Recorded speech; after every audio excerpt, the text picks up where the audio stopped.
So it's 7th period and you've had a great day at school so far. You got an A+ in your chemistry test, Spanish went swimmingly, and you're in pre-calculus now. You think it's going to go great, since at the beginning of your class your teacher asks for someone to solve for the equation of a circle. You think it's going to be really easy, basic to solve, because it's just a circle. Then, just as you're walking up to the blackboard, your teacher writes a monster like this.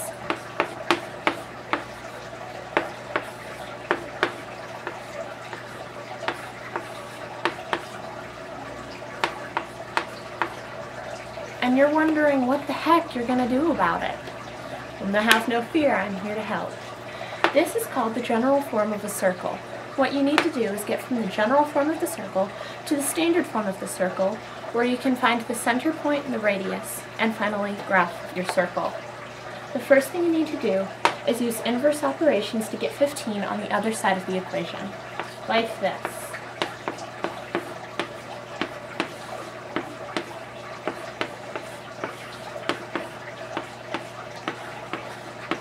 All you need to do there is add 15 to both sides of the equation.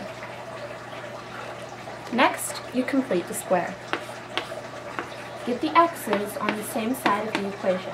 By I mean the same side, I mean the same, by different sides, I mean the same different sides of the left side of the equation. Do not put the x's and the y's on the right side of the equation. That's just going to confuse you. Get x squared minus 6x plus, leave a space, plus y squared plus 10y, leave another space, equals 15. Now what do you put in these spaces? All you need to do is take the coefficient in front of the space, divide by 2, and square it. -6 divided by 2 is -3. Squared means multiply by itself is 9. So 9 is going to go in your space behind the x's. Put parentheses around the x's to clarify. Next, take 10. 10 divided by 2 is 5. Squared is 25. Put 25 behind the y's in the equation. Put parentheses around your y's. Rewrite your equation, adding 25 and 9 to the right side of the equation to equal things out. Just like this.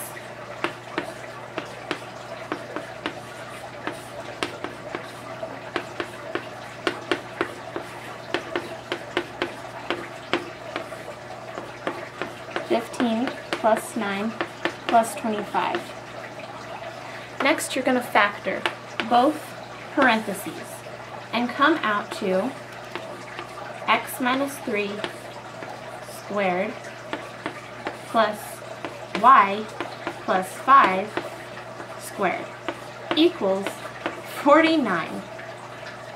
This is called the standard form of your circle. It looks a lot different from your general form. So to get the center point of your circle and the radius, don't take it from your general form. Always simplify to your standard form. Now all you need to do is take the center of your equation, your center of your circle, and the radius. To get the center, take the inverses of -3 and +5, which is 3 because it's with the x, so it's the x coordinate, and -5, which is the y coordinate because it's with the y. To get the radius, all you need to do is take the square root of your answer, which is 7. Now you can graph your circle. To make sure that these are proper, all you need to use is FOIL. I'll show you how to do this using x minus 3 squared. Remember, x squared means multiplied by itself. So it's going to be a duplicate. FOIL means first, outer, inner, last. Meaning you multiply the first, the outer, the inner, and finally the last to come out to what you originally have. X squared is x times x. minus 3x minus 3x, positive 9. So what should come out to is x squared minus 6x, because you subtracted the negative 3's, plus 9. Does this look familiar? It's the same thing as it is up here, so it's correct. Now I'm going to show you a second demonstration of taking the general form of a circle and getting a standard form, just so you get a good grip on things.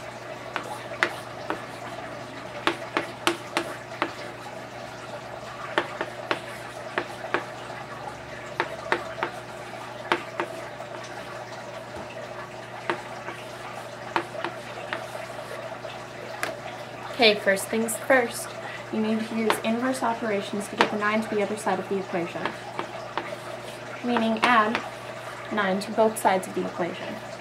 X squared plus yx plus 2x equals 9. Now you complete the square. Remember to get the x's on the same side of the left side of the equation, but remember to leave a space. Do the same thing with the y's.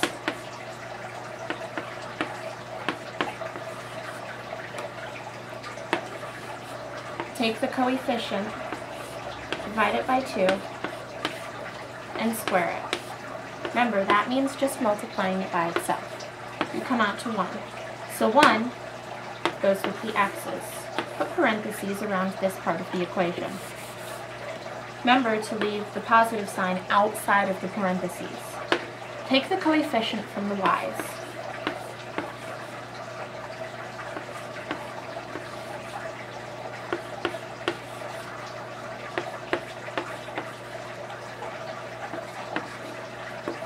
Put parentheses around. Leave the positive sign outside of the equation. If there's a negative sign, leave that one out too. Rewrite your equation, adding 1 and 4 to the right side of the equation.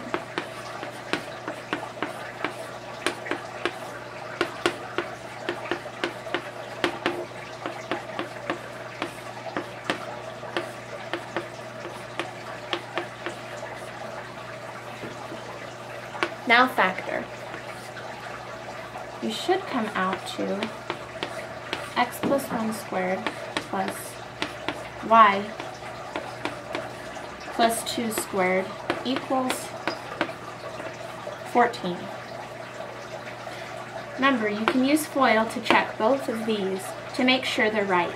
You should come out to the original statement.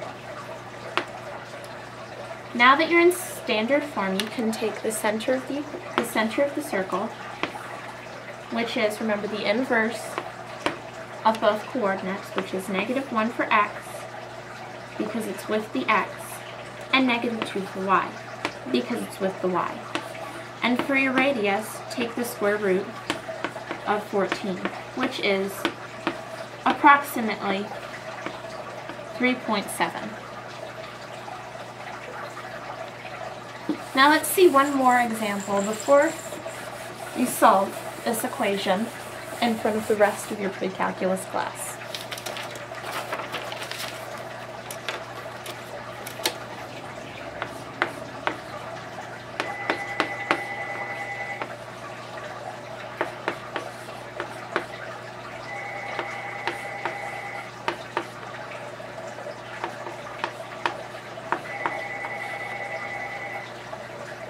Use inverse operations to get the 4 onto the right side of the equation.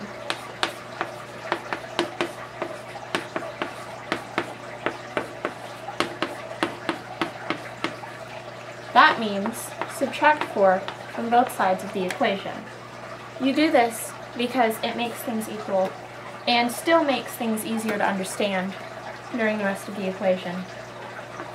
Complete the square. Get your x's alone, leave a space, get your y's alone.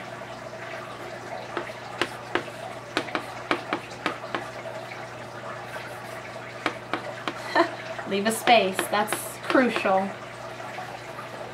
Take the coefficient, divide by 2, square, and fill in your space. Put parentheses around your x's. Don't forget your new square. Take the coefficient from the y's, divide by 2, and square it.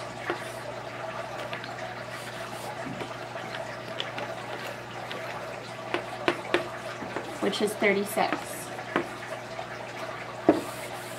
No matter what you do, your squared root is going to be positive, because even if you get a negative, just like I showed you with -6, you square it and it's going to come out positive. So your square, your perfect square, is always going to be positive. Put parentheses around, rewrite your equation.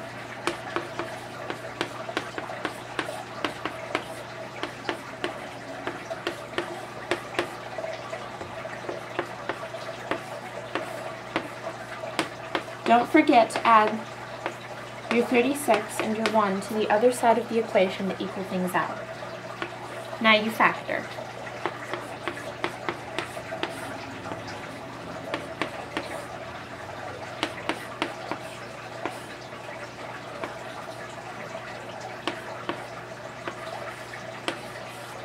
Now you're in standard form of your circle, and you can take the center and the radius.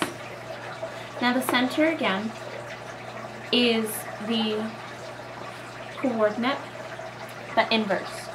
So with the x, it's +1, so it's going to be -1. And with -6 and y, it's going to be a +6. With your radius, take the square root of 33, which is going to be approximately 5.7. I hope this helps, and the next time your teacher asks you to solve an equation for a circle, you know what to do. Thank you for watching this instructional.